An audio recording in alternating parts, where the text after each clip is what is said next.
संघ को समझना है तो संघ की सेवा की दृष्टि समझने का प्रयास करना होगा। हर आपदा में बिना किसी सरकारी सहायता के संघ देश के नागरिकों के लिए बिना किसी भेदभाव के दिन रात सेवा कार्यों में संपूर्ण समर्पण के साथ लगा रहा। भारत की दृष्टि ही संघ की दृष्टि रही। आलोचनाओं में विचलित हुए बिना संघ ने भारत की दृष्टि को अपनाया है। स्वयं सेवक का सिर्फ एक धर्म है, वो है राष्ट्र धर्म, जिसका संघ ने सदैव पालन किया। ये बातें सीएम योगी आदित्यनाथ ने राष्ट्रीय स्वयंसेवक संघ के कार्यों पर आधारित एक पुस्तक विमोचन के दौरान कही। लखनऊ स्थित इंदिरा गांधी प्रतिष्ठान के मार्च सभागार में संघ के बड़े पदाधिकारियों की मौजूदगी में शुक्रवार को संघ के सह प्रचारक प्रमुख सुनील आम्बेकर की पुस्तक राष्ट्रीय स्वयंसेवक संघ स्वर्णिम भारत के दिशा सूत्र का लोकार्पण करते हुए मुख्यमंत्री ने कहा है, यह केवल एक पुस्तक नहीं बल्कि एक दृष्टि भी है। राष्ट्रीय स्वयंसेवक संघ 1925 से सेवारत विगत 96 वर्षों का एक ऐसा संगठन रहा जो बिना किसी सरकारी सहयोग से भारतीय संस्कृति सभ्यता को अक्षुण्ण बनाए रखने के लिए लगातार कार्य कर रहा है। सेवा के माध्यम से कोरोना के महामारी के दौरान संघ के योगदान को याद करते हुए सीएम योगी ने कहा, देश में जब कोरोना संक्रमण को रोकने के लिए 25 मार्च 2020 को लॉकडाउन प्रारंभ हुआ, ऐसे कठिन समय में कोई संगठन जो सबसे पहले सेवा कार्य के लिए आगे आया वो राष्ट्रीय स्वयंसेवक संघ था। संघ के स्वयं सेवकों ने अपनी जान की परवाह किए बगैर आम जन को फूड डिलीवरी और चिकित्सीय सहयोग जैसे कार्यों को अंजाम दिया। वहीं विभिन्न राज्यों से पलायन कर रहे प्रवासी कामगारों की भी संघ ने भरपूर मदद की। किसी को भी भूखा नहीं सोने दिया, यहाँ तक कि लोगों ने पांव तक धोए। प्रवासियों को सुरक्षित उनके घर पहुंचाने में सरकार की मदद की। इस पूरे सेवा कार्य के दौरान संघ ने किसी का मत, जाति, भाषा और क्षेत्र नहीं पूछा। मुख्यमंत्री ने कहा, संघ भारत के वासुदेव कुटुंबकम सर्वे भवन्तु सुखिनः के दर्शन का अनुसरण करते हुए विगत 96 वर्षों से आलोचनाओं के परे रहकर निर्विकार भाव से सेवा करता रहा। संघ के कार्यकर्ता गांव के नागरिकों तक को विपरीत परिस्थितियों में भी गंभीर बीमारियों में लोगों की सेवा और सुविधा के लिए टाटा कैंसर हॉस्पिटल हो या पीजीआई में मरीजों और उनके परिवार वालों को सभी सुविधाएं मुहैया कराने वाले संस्थान का कुशलता से संचालन किया।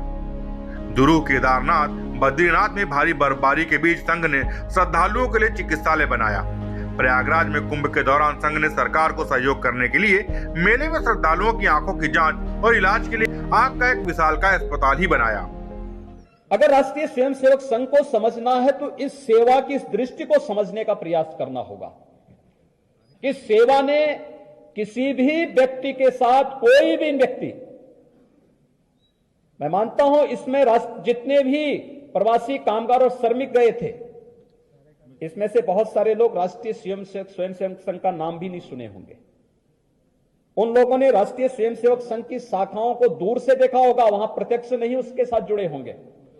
लेकिन जब राष्ट्रीय स्वयंसेवक संघ का प्रचारक, राष्ट्रीय स्वयंसेवक संघ का एक सेवक, स्वयंसेवक उन लोगों की सेवा के साथ जुड़ा रहा, उनको सुरक्षित गंतव्य तक पहुंचाने के लिए स्वयं की चिंता के बगैर लगा हुआ था, वह दृश्य राष्ट्रीय स्वयंसेवक संघ को समझने का एक नया बोध, एक नई दृष्टि हर एक व्यक्ति को देता है और यही तो भारत की दृष्टि रही है। मुख्यमंत्री ने कहा, भारतीय परंपरा और मूल्यों के संकल्पित संघ राम जन्मभूमि मंदिर निर्माण और स्वामी विवेकानंद स्मृति निर्माण जैसे राष्ट्रहित कार्यों में हमेशा आगे रहा। संघ के दर्शन ने कुंभ में आयोजित 6 वैचारिक कुंभों ने विश्व भर में भारत की संस्कृति का मान बढ़ाया। वर्ष 2025 में संघ स्थापना के शताब्दी वर्ष आयोजन में यह पुस्तक हम सब का मार्गदर्शन करेगी और संघ के कार्यों से जन जन को परिचित कराएगी। यह पुस्तक प्रधानमंत्री जी के सपनों का एक भारत श्रेष्ठ भारत के निर्माण में भूमिका निभाएगी। राष्ट्रीय स्वयंसेवक संघ की जब हम बात करते हैं,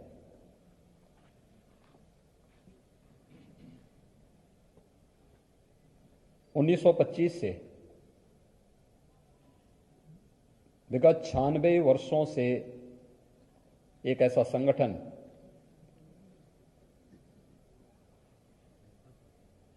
जिसने बिना किसी सरकारी सहयोग के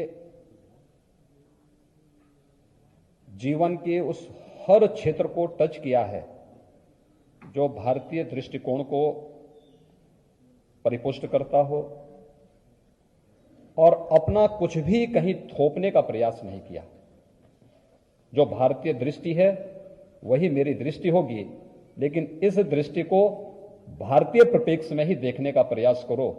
यह एक आग्रह जरूर रहा है और वह आग्रह राष्ट्रीय स्वयंसेवक संघ का हर एक पक्ष को बरबस अपनी ओर आकर्षित करता है।